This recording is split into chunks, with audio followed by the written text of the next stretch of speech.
Boa tarde, pessoal. Aqui é o Dr. Enoque. Aqui está o Reverendo Ednei. Dr. Henrique, nós estamos aqui para gravar esse vídeo. Primeiro, para externar a nossa alegria, nossa felicidade pela eleição do nosso querido Jair Bolsonaro. Pastor Ednei, deixa a sua palavra aí. Sim, estamos emocionados, estamos felizes, alegres com a vitória do nosso eleito presidente Bolsonaro. E aí, doutor Henrique? Estamos muito felizes com a vitória do Bolsonaro, esperando muito melhorar. Que bom. Então, gente, aqui nós temos a bandeira de Israel, está aqui, e não é à toa, né? Eu estava vendo um vídeo esses dias aí da Joyce, que foi eleita agora também, ela, num vídeo pedindo perdão para Israel por tudo que o Brasil fez contra Israel. Quero lembrar aqui o seguinte, na Segunda Guerra Mundial, durante a Segunda Guerra Mundial, vários judeus pegaram um navio e vieram para o Brasil para fugir dos campos de concentrações nazistas. E naquela viagem aqui para o Brasil, quando chegaram aqui, viu, pastor, o Brasil não aceitou os judeus aqui. Determinou que eles voltassem para trás, que eles voltassem para trás. E a história conta que milhares de judeus voltaram, crianças, mulheres, voltaram para Israel. E quando chegaram lá, já chegaram capturados pelo regime nazista e foram levados para os campos de concentrações. E alguns foram para os fornos, né, e foram queimados vivos, crianças, mulheres, idosos. E o nosso presidente era o Getúlio Vargas, né? Getúlio Vargas, referindo-se ao povo judeu, ele disse: esse povo é inassimilável. E disse para o consulado brasileiro, para os consulados brasileiros na Europa, que não dessem vistos para judeus vir para o Brasil. Então o Brasil cometeu, sim, né, o pecado de ter apoiado o nazismo, ter sido conivente. E nós pagamos um preço muito alto por isso. Nós somos um país que somos rico em ouro, rico em prata, rico em diamante, rico em nióbio, rico em grafeno. Somos um país que agora descobrimos uma das maiores reservas de petróleo do mundo. A reserva lá do pré-sal. E é um país que está aí com 50 milhões de analfabetos e semiletrados. Um país que foi montado e construído dentro daquele sistema, daquela dinâmica da monarquia. Foi o último país das Américas, né, a romper com a monarquia, e foi o único país das Américas que nasceu como império, como monarquia. Então nós não nascemos como república, nascemos como monarquia, então nós somos um país centralizador. Nós temos um Ministério da Educação e Cultura, que é como um Hitler, é como um Nero assentado no trono com a chibata na mão. A pessoa que abriu uma faculdade tem tantas exigências, que a pessoa desiste e não abre a faculdade. E no final, quando ele cumpre tudo, que ele pagou tudo, que ele realiza tudo, todas as exigências, o que ele vai receber de lucro na faculdade, dando curso de pedagogia, 150 mensalidades, 250 reais, ele não vai conseguir pagar nem os professores. Então, nós fomos construídos para sermos um país de analfabetos, semiletrados. Existe uma política no Brasil para nós não termos mestres e nem doutores, ao ponto das universidades públicas liberarem 5 vagas para 70 mil pessoas disputarem. Isso é uma covardia, isso é uma palhaçada. Nem no Paraguai é assim. No Paraguai, pastor Dinei, você chega na faculdade, na universidade, eu quero fazer o mestrado, só leva seus documentos pessoais, o diploma de graduação, você faz o mestrado. Aqui no Brasil não, é pré-projeto, proficiência em língua estrangeira, provão, entrevista, e no final só vale o QI, quem indica. Há poucos tempos atrás aí, nós tivemos um problema do juiz Lalau, que vendia sentenças trabalhistas, né? Foi preso que vendia sentença.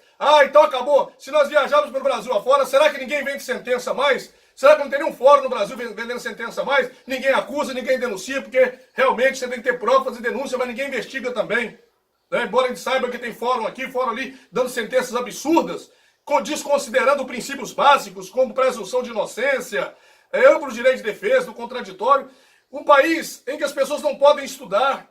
Um país em que as pessoas vivem na lamúria, onde o comunismo já estava enraigado. O comunismo aparelhou o nosso Estado, aparelhou nossa máquina, de tal forma que eu faço minhas as palavras do senador Magno Malta, que disse: somente com oração foi possível romper os tentáculos do comunismo no Brasil. O comunismo estava tão desgraçadamente infiltrado, enraizado, que lamentavelmente a gente viu pastores e padres e evangélicos e católicos subindo em cima de palanque e defendendo o PT. Como a pessoa teve coragem em Fortaleza, no comício do Haddad, entregar uma Bíblia para ele, e dizer, eu falo em nome da minha igreja. Depois eu fui ver no YouTube, no Facebook, na internet, o próprio pastor daquela igreja dizendo que a igreja dele não votava no PT, não tinha compromisso com o PT. Mas eu quero dizer para vocês que eu estou muito feliz, estou vibrando de alegria com a eleição de Jair Bolsonaro. Quando eu olho para a bandeira de Israel, com seu hino, né, Hatikva, esperança, que em português é esperança, e eu fico imaginando que nós vamos viver um novo momento agora. Quase, vamos colocar aí, mais de meio milênio, 518 anos de uma história de um país sem amizade com os Estados Unidos. 518 anos de um país sem amizade com Israel. E a Bíblia fala, os que te abençoarem, eu abençoarei, e os que te amaldiçoarem, eu amaldiçoarei. Mas parece que o povo está cego. Diz a Bíblia em Isaías 43, não temas porque eu te chamei, Reni, chamei-te pelo teu nome e tu és meu. Quando passares pelas águas, serei contigo. Quando passares pelo fogo, não te queimarás, e nem chama alguma arderá em ti. O povo parece que não está vendo a profecia de Deus se cumprindo, quando a palavra de Deus diz, direi ao norte, direi ao sul, não retenhas, trazei meus filhos de longe, as minhas filhas das extremidades da terra. Foi quando Israel se juntou novamente naquelas terras. Eu quero dizer para vocês, pessoas que defendem a Palestina, Palestina não é um povo, Palestina não é um país. Quem habita naquele lugar chamado Palestina ali são árabes, de várias descendências, de vários batizes, que habitam ali e reivindicam espaço com o único objetivo, prejudicar a felicidade de Israel. Mas agora o Brasil está lado a lado, ombro a ombro com Israel. Glória a Deus. Eu servi o exército brasileiro na década de 80, quando ainda era presidente João Batista de Figueiredo. Eu sei que se numa guerra agora, se acontecer uma guerra, eu não vou lutar mais, porque eu já nem na reserva estou mais. Mas eu teria o maior prazer em partir para uma guerra, se ela fosse necessária, em favor de Israel, em favor da libertação do povo brasileiro. Nós temos que ter esse espírito aguerrido, o espírito de lutar pelo nosso país, o espírito de vibrar com o nosso país. O Brasil vai ser uma grande nação. E nós tomamos um passo, eu estou até agora sem acreditar. Estava conversando com o pastor Dinei, com o doutor Henrique pela rua fora, conversando. Parece um sonho. Parece que eu tenho que me belisco esse acordo. Parece um sonho que o Bolsonaro foi eleito. Uma pessoa que tinha 8 segundos na televisão, pastor Dinei. 8 segundos contra 25 minutos do PT. Uma pessoa que tinha 8 segundos, uma pessoa que valeu-se apenas de redes sociais. E de repente, uma pessoa que tentaram matar. Veja bem, ninguém joga pedra em fruto azedo. Ninguém joga pedra em árvore com fruto podre. E relembrando também, doutor Enoque, que foi o primeiro presidente eleito na história do Brasil a dedicar a sua eleição a Deus. Ele orou, fez uma oração em rede nacional. Que maravilha. Ele agradeceu a Deus, ele agradeceu a Deus com essa vitória. Ele fez uma oração. Que maravilha, pastor. Apresentando a Deus. Eu vi aquilo ali, achei incrível, porque é interessante. A gente, na época, tem uma revista Contigo, outras revistas, eu não posso falar porque eu não vi, mas eu falo que estava nas mídias, né?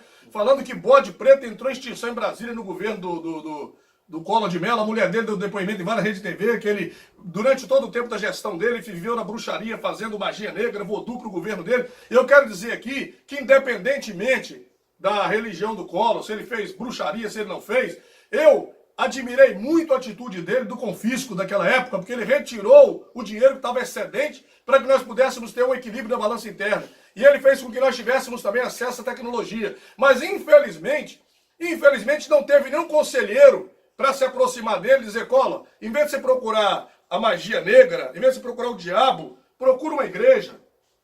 Procura oração.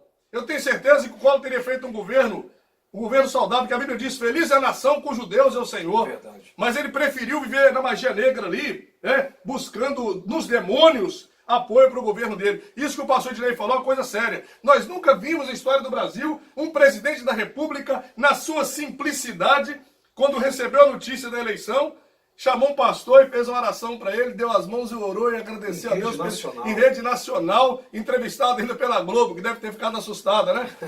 E ele ali agradeceu a Deus pela eleição. Gente, isso é tremendo! Nunca houve na história do Brasil um presidente da República que dissesse que amava Israel ou que amava os Estados Unidos. Eu quero dar uma notícia para vocês. Acabou de chegar em Anápolis 60 caças americanos. Já temos 60 caças americanos em Anápolis. Já está lá, na base aérea de Anápolis. chegaram 90 e tantos, 93 ou 98 tanques de guerra dos Estados Unidos, de navio, lá para o porto, me fala a memória agora o nome do porto, lá no sul do país. Os Estados Unidos já mandou 90 e tantos tanques de guerra e mandou agora, acabou de mandar 60 caças. Os Estados Unidos mandou, já está em Anápolis. Então é o seguinte, nós estamos no Brasil para a gente dar um salto para cima, um salto para vencer. E tudo que eu mais quero é uma aliança entre Estados Unidos e Brasil. Que Brasil e Estados Unidos caminhem de mãos dadas, tá certo? Porque tem um ditado que diz, diga-me com quem tu andas, que eu direi quem tu és. Se você anda com miserável, você vira miserável. Se você anda com quem está próspero, você fica próspero. Parece que a prosperidade ela exerce um magnetismo. Parece que ela exerce uma força atrativa. Então, quando o Brasil está andando com um país miserável, ele fica miserável também. E se for verdade as notícias que estão aí, eu não sei se vai ser apurado ainda, que o Brasil gastou 10 bilhões de dólares financiando fundamentalismo islâmico. Isso vai ser apurado, ainda não sei, tá essa notícia na internet, que o Brasil gastou 10 bilhões e que estava o Irã e Hezbollah, que é o grupo terrorista lá da região das Arábias, e mais outros países aí, planejando a morte do Bolsonaro. E o Serviço Secreto de Israel avisou o Bolsonaro. E um deputado dos Estados Unidos mandou uma carta para o Congresso americano pedindo proteção para o Bolsonaro, porque eles já sabiam que ele ia sofrer um atentado. Tá certo? Mas não adianta matar o Bolsonaro, não. Porque o Mourão é muito mais duro. Se matar o Bolsonaro agora, quem assume é o Mourão. Entendeu? Então é melhor vocês deixarem o Bolsonaro vivo. Porque ele vivo, a porrada que ele dá dói menos do que a porrada do Mourão. Tá certo? Apesar de eu ser fã do Mourão também, porque eu gosto do militarismo. Então eu quero dizer para vocês o seguinte. Eu estou falando isso aqui porque quando o Brasil era um país que estava sob o que eles chamam de ditadura militar, mas que não era, eu era adolescente. Eu andava pelas ruas, eu não via estuprador na rua, eu não via tarado. Entendeu? Eu andava, não via ninguém ser assaltado, ninguém atacar ninguém. Havia ordem, havia decência. E as pessoas tinham prosperidade. Foi o período que meu pai conseguiu ter a casa própria dele. Foi o período que eles chamam de ditadura. Período que meu pai conseguiu ter sítio. Período que os meus irmãos casados, todos conseguiram comprar casa, conseguiram se arrumar. Depois, quando eles falam que acabou, entre aspas, a ditadura militar, começou esse período todo de trevas no país. Tivemos um período bom, que foi o período do real, a chegada do real. Mas o que eu quero dizer para vocês é o seguinte. Estou muito feliz com a eleição de Jair Bolsonaro.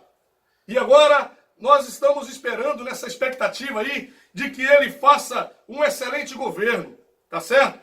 Os médicos formados no exterior estão preocupados, dizendo que o Bolsonaro é contra médicos do exterior. Parece que na entrevista dele ele disse que ele estava contra os médicos vindos de Cuba, porque parte do salário era pago aos médicos e parte era mandado para o governo de Cuba. E segundo as más línguas aí, que eu não sei se é verdade também, mas está espalhado na internet aí, que parte desse dinheiro voltava para financiar a campanha de alguém aí. Entendeu? Desse dinheiro que ia lá para Cuba. Então não sei, também está aí para ser investigado. Eu estou só repetindo o que está aí na internet, está abundantemente na internet. Então, gente, o que nós temos que fazer agora? Aguardar, esperar chegar agora a posse do nosso querido Jair Bolsonaro. Eu tenho certeza que muitas coisas vão mudar no Brasil, tá certo?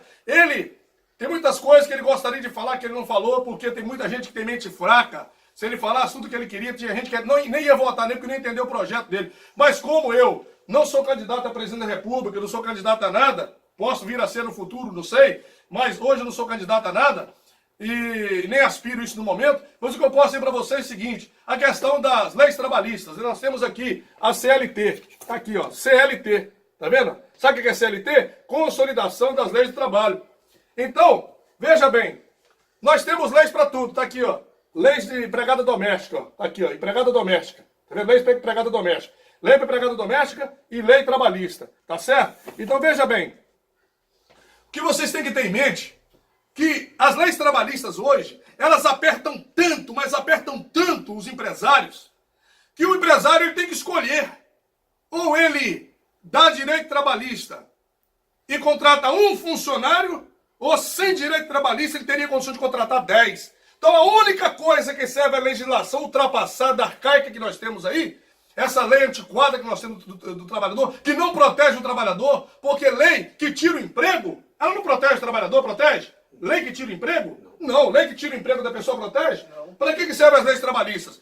Para fazer com que uma casa que teria consulta de empregada doméstica, A patroa teria condições de contratar empregada doméstica, ela não contrata. Ela trabalha o dia inteiro, chega à noite, vai lavar roupa, fazer uma coisa e outra, porque ela não pode pagar empregada doméstica, porque as leis trabalhistas não deixam. Põe tantos encargos, põe tantas taxas, tantas tributações, tanta coisa que a pessoa tem que pagar, que ele não contrata. Uma empresa que pode ter 20 funcionários, tem 3, porque se contratar 20 com direito trabalhista, ela quebra. Então chegou o momento do trabalhador escolher direito ao trabalho. Isso é a mesma coisa, pastor Ednei e doutor Henrique, de você chegar numa loja, você para numa loja ali, camisa bonita que você está usando. Você passa na loja e fala, que camisa linda, essa camisa roxa, que camisa linda, né? Uma coisa é você achar a camisa bonita na loja. Você tem o direito de olhar, não tem? Se você quiser comprar aquela camisa, você pode, não pode ser o direito? Mas ter direito é uma coisa. Ter direito é uma coisa. Poder comprar é outra bem diferente. Então, de que adianta o trabalhador ter direito? Tá aqui, ó. Olha o tamanho da rapadura, ó. Olha o tamanho da rapadura. O que adianta o trabalhador ter isso aqui, ó, quase um palmo, ó. Quase um palmo de lei. O que adianta? Olha a grossura da criança, ó. Olha o tamanho da criança. E o que adianta? Ele tem isso tudo aqui de lei. O que adianta? Se não tem emprego para trabalhar. O que você prefere? Você tem uma rapadura desse tamanho para te defender ou você tem o pão de cada dia na sua casa? É claro, ué. O que você prefere, doutor Henrique? Você quer ter o pão de cada dia ou uma rapadura lá debaixo do braço? Olha o tamanho da criança, ó. Aqui, ó. Você acha que é brincadeira? Aqui, ó. Aqui que o trabalhador tem que seguir para poder manter um funcionário, ó. Ó, tá vendo aqui? Aqui, ó. Se o trabalhador cuspir, o empregado tem que pagar. Se o trabalhador espirrar, ele tem que pagar. Tá aqui, ó. Olha o tamanho da criança, ó. Olha o tamanho da criança, tá vendo aqui, ó? É isso aqui. Então o trabalhador tem que escolher. O trabalhador quer isso aqui ou ele quer emprego? O trabalhador quer isso aqui ou ele quer pão de cada dia na sua casa? Porque se ele quiser isso aqui, aí eu vou dizer, CLT, coloca comida na minha casa, pede a ela aí. Pede ela uma bicicleta, pede um carro. Fala, pede aí. Fala, CLT, eu quero um carro, fala aí. Não tem como. CLT, ô CLT, coloca comida na minha casa, CLT, me dá um carro. Gente, isso aqui é só lei. Lei não mata a fome de ninguém, lei trabalhista não põe comida na mesa de ninguém. Você tem que escolher ou a lei ou a comida. Que do jeito que está não tem condições. E é constitucional, direito constitucional. Mas com certeza, se não tiver jeito, quem sabe futuramente pode ser convocada a nova constituinte para rever essa situação. Porque o Brasil não é melhor do que ninguém. O Brasil não é mais inteligente do que ninguém. Nos Estados Unidos não tem isso. E país desenvolvido não tem isso. Sabe como é que é nos Estados Unidos? Você trabalha, recebe, trabalha, recebe, trabalha, recebe. Na hora de demitir, o patrão fala, obrigado, doutor Henrique. Tudo, você vai, obrigado, o senhor foi embora, acabou. Mas no Brasil não, vou te demitir, vou te pagar isso. Aí eu tenho que vender a roupa do meu corpo, vender minha cueca para te pagar. Tem firma que quando ela te pagar funcionário, ela quebra, ela é falência pagar o funcionário. Entendeu? Mas o Bolsonaro não pode dizer isso, porque senão pedra como eu posso dizer. Então chega um momento, gente, que eu sou a favor de ter direito trabalhista. Sim, eu sou a favor. Mas só que a legislação trabalhista que nós temos hoje, o direito trabalhista que nós temos hoje, ele está impedindo o Brasil de crescer. Se vocês perguntarem assim, doutor Enoque, o que tem que ser feito para gerar empregos? A primeira coisa, nós temos uma reforma trabalhista de verdade. Não é aquela reforma mentirosa que teve, não. Estou até procurando com o olho, ver se eu acho aqui o... Não está aqui não, né? Eu estava com o resumão da reforma trabalhista aqui. Não é aquela reforma de mentirinha que teve, não. Nós precisamos de uma reforma trabalhista profunda, em que o trabalhador possa negociar livremente com o empregado negociar livremente, e eles fazerem um acordo, e aí nós partimos para a qualificação. O Brasil para com medo de ter mestres e doutores, abrir as universidades para quem quiser fazer mestrado pode fazer, quem quiser fazer doutorado pode fazer, e abrir, deixar o povo estudar, deixar o povo crescer, deixar o povo qualificar. Entendeu? Igual perguntaram, né? No programa Roda Viva, perguntaram ao Jair Bolsonaro, como é que você vai fazer com aqueles trabalhadores que trabalham no campo, com a chegada das máquinas, com a automação, com toda a tecnologia, que vão ficar desempregados? O Bolsonaro não é Papai Noel e nem é Deus fazer nada para ninguém. Ele respondeu corretamente, mas ninguém aceita a resposta dele. Ele respondeu no Roda Viva. Ele disse: esses trabalhadores que estão sendo substituídos pela máquina no campo precisam pensar e repensar a vida deles, voltar para a escola, estudar, se qualificar e buscar um outro espaço para eles. Então, gente, o que eu posso dizer aqui é o seguinte: essa é a minha palavra de desabafo, e eu acredito que agora Israel terá posição de honra no Brasil, pela primeira vez na história. Os Estados Unidos será amado e respeitado no Brasil pela primeira vez na história. Adeus comunismo! Adeus comunismo! E que você nunca mais volte ao comunismo, porque o nosso Deus nunca mais há de deixar o comunismo crescer e se alastrar como praga, como câncer, como uma desgraça no nosso país. Nós queremos um país capitalista, onde todos possam trabalhar, onde todos possam sonhar, todos possam crescer. Beijo no coração de todos.